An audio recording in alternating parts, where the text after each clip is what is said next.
नमस्कार, मैं ललित। कंगना का बयान, हरियाणा में नुकसान, विपक्ष का दांव, बीजेपी कैसे करे बचाओ, क्वीन के विवादों की लंबी चौड़ी टाइमलाइन और बयानों की शूटिंग में दरअसल रीटेक नहीं होता। आज इसी के इर्द गिर्द चर्चा। बिना सोचे बोलना और बोलकर भी उस पर बिल्कुल ना सोचना, वैसे इस बात का कंगना से कोई सीधा ताल्लुक है नहीं। आज बात उनके बयान से मचे घमासान। हरियाणा में बीजेपी अपनी ही चुनौतियों से परेशान थी, अब कंगना ने उस टेंशन को और बढ़ा दिया है। आज क्वीन के विवादों की पूरी टाइमलाइन भी आपको बताएंगे। पहले खबर जान लीजिए। कंगना रनौत एक बार फिर चर्चा में है, हर बार की तरह अपने ऐसे बयान को लेकर जो तुक और बेतुके की सीमाओं से बहुत ज्यादा आगे निकल चुका है। हिमाचल प्रदेश के मंडी से वो बीजेपी की सांसद है कंगना रनौत। उनके बयान ने बीजेपी को न सिर्फ नाराज कर दिया है, बल्कि जानकारों का कहना है कि बहुत नुकसान भी करवा दिया है। अभी अभी इस तरह की भी खबर है कि आला कमान, क्या कुछ एक्शन हुआ वो तो हम आपको बताएंगे। ये भी खबर है कि आला कमान कह रहे हैं कि आकर मिलना होगा, चर्चा करनी होगी। हालांकि ये जब भी हो, कहा यही जाएगा कि एक सौजन्य मुलाकात थी। बड़े नेताओं में सौजन्य मुलाकात ही होती है, साफ कुछ नहीं निकल पाता। खैर, तो आखिरकार शुरुआत कहाँ से होती है? कंगना रनौत ने एक इंटरव्यू में कहा कि किसान आंदोलन के दौरान भारत को भी बांग्लादेश बनाने की साजिश थी। उन्होंने ये कहा कि पंजाब में किसान आंदोलन के नाम पर उपद्रवी हिंसा फैला रहे थे, वहां रेप और हत्याएं हो रही थीं। किसान बिल को वापस ले लिया गया, वरना उपद्रवियों की बहुत लंबी प्लानिंग थी।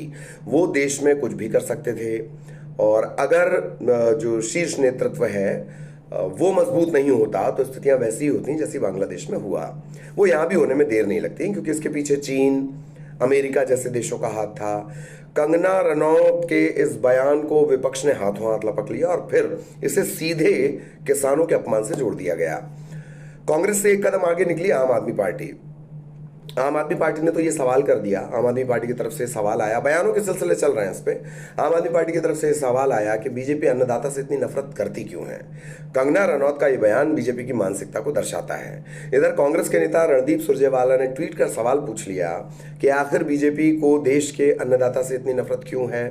बीजेपी के नेताओं ने शुरुआत में तो किनारा किया, लेकिन बाद में एक स्टेटमेंट जारी किया गया। इसे देखकर लगता है कि पार्टी ने न सिर्फ बयान से किनारा कर लिया, ऐसा लगा मानो कंगना को भी किनारे कर दिया गया।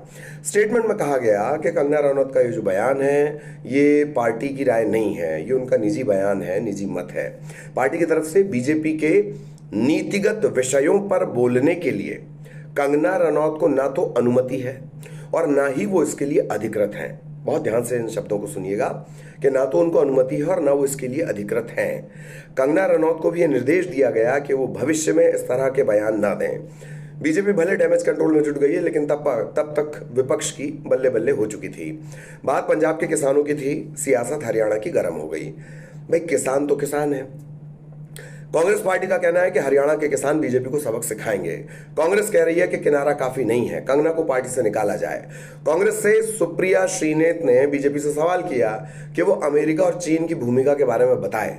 अगर ये गलत है तो जिसने ऐसा बोला है उन्हें पार्टी से बाहर निकालें। भारत में किसानों के ऊपर ऐसी टिप्पणी कभी भी किसी ने नहीं की है। बीजेपी महज ये पार्टी का बयान नहीं, इस तरह से बात कहकर नहीं बच सकती है। कंगना रनावत ने कल कहा कि किसान आंदोलन के जो किसान थे उनको बलात्कारी और हत्यारा बताने का काम किया। इस देश के अन्नदाताओं के खिलाफ ऐसे शब्द शायद ही किसी राजनेता ने इस देश के लंबे इतिहास में कभी बोले हों। वहां पर इनका कहना है कि ये अमेरिकी और चीनी शक्तियां ऐसा कर रही थी। अमेरिका और चीन हमारे देश में दखलंदाजी कर रहा था, अस्थिरता पैदा कर रहा था किसान आंदोलन करा के। अगर ये उनका मत नहीं है, अगर आपकी पार्टी का ये मत नहीं है, तो निकाल बाहर करिए ऐसे सांसद को। अब क्वीन के विवादों की टाइमलाइन जिसको लेकर ये चर्चा हमारी शुरू हुई है, उसकी हिस्ट्री देखकर लगता नहीं कि कोई असर होगा, क्योंकि बयानों और विवादों की एक अच्छी खासी लंबी लिस्ट है। लोकसभा सांसद बनने के बाद दिल्ली आ रही कंगना रनौत को मोहाली एयरपोर्ट पर सीआईएसएफ की एक महिला कांस्टेबल ने कथित तौर पर थप्पड़ मारा था। उसकी जड़ में भी किसान आंदोलन को लेकर कंगना का दिया गया बयान था। दिसंबर 2020 के आसपास की बात है। 88 साल की एक बुजुर्ग महिला है, महेंद्र कौर, वो किसानों के साथ मार्च कर रही थी। एक कंपैरिजन शुरू हो गया कि शाहीन बाग की जो बिल्किस दादी हैं उनसे उनके जैसी ये है।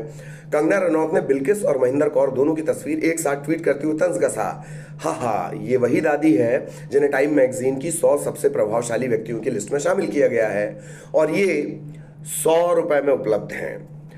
इसके अलावा जुलाई महीने में संसद सत्र के दौरान कांग्रेस के नेता राहुल गांधी ने शिव और महाभारत की कथा के चक्रव्यूह का जिक्र किया। इसे लेकर कंगना रनौत ने कहा कि वो जिस तरह की बदहवास बातें करते हैं उनका टेस्ट होना चाहिए कि क्या वो कोई ड्रग्स लेते हैं। इसके अलावा जुलाई में ही ये हुआ कि शंकराचार्य के ऊपर भी उन्होंने सवाल खड़े कर दिए। और इसके अलावा ये तो बहुत ही बड़ा वाला है मामला, बहुत मस्त है ये। साल 2021 में कार्यक्रम के दौरान कंगना रनौत ने कहा कि भारत को साल 1947 में भीख में आज़ादी मिली थी, देश को असली आज़ादी 2014 में मिली। 2014 में क्या हुआ था सब जानते हैं। ये कुछ वैसा ही है जैसा एक नवोदित महिला नेता ने कहा था कि आज़ादी लीज पर मिली है। इसके अलावा उन्होंने तापसी पन्नू और स्वरा भास्कर को कंगना बी ग्रेड अभिनेत्री बता चुकी हैं। लिस्ट बहुत लंबी है, क्या क्या बताएं, क्या क्या गिना है। अब अगला पहलू बयान का आफ्टर इफेक्ट। भले ही बीजेपी कहेगी कि यह बयान पंजाब के किसानों के लिए दिया गया है, लेकिन हकीकत यह है कि हरियाणा पर इसका असर पड़ना तय माना जा रहा है।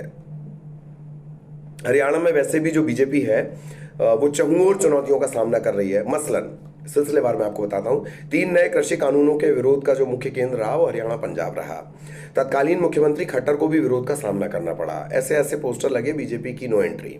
इसके अलावा 2014-2019 में क्लीन स्वीप करने वाली बीजेपी को 2024 में सिर्फ 5 सीटें मिली हैं। दूसरा पॉइंट है जाट। कांग्रेस के स्कोर वोटर में बीजेपी ने सेंध लगा दी थी, लेकिन हालिया आम चुनाव में ये ट्रेंड बदल गया है।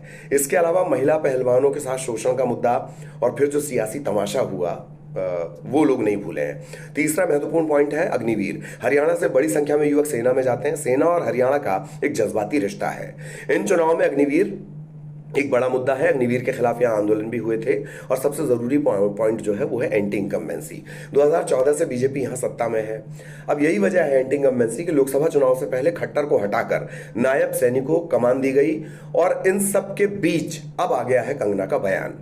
यही वजह है कि विपक्ष इस बयान को वॉकओवर या पेनल्टी शूटआउट की तरह देख रहा है। वो उसे गोल में बदलने के लिए बेसब्र है। वहीं कंगना का क्या है, फिलहाल तो लगता नहीं कि उनके बयान रुकेंगे, बयानों के सिलसिले ये रुकेंगे। तो आप भी इस सियासत का मजा लीजिए। सीधे सीधे हरियाणा चुनाव पर इसका क्या असर पड़ेगा, जानकारी से लेकर क्या कह रहे हैं वो हमने आपको समझा दिया है।